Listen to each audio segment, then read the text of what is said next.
नमस्कार मंडळी, आज आपण बघूयात हिरवं वाटण कसं बनवायचं। कोकणात राहणाऱ्या माणसांना चांगलंच माहिती असेल की हिरव्या वाटणाची किती गरज पडते आपल्याला मच्छी, मटण आणि चिकन बनवण्यासाठी। तर ते हिरवं वाटण आमच्याकडे कुठल्या पद्धतीने बनवतात ते मी तुम्हाला दाखवते। तुमच्याकडे कसं बनवतात तेही तुम्ही मला कमेंट करून सांगा।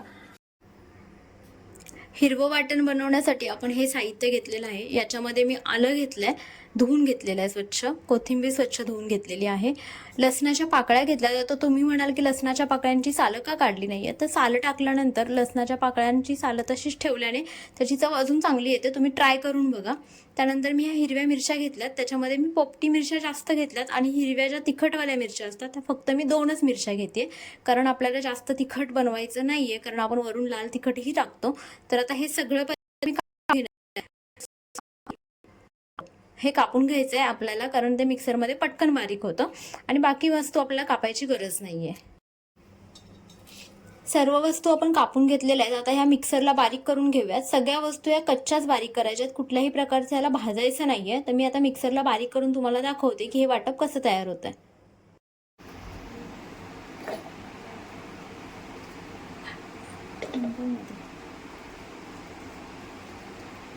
सर्व वाटण्यासाठी आपण एकत्र टाकूयात।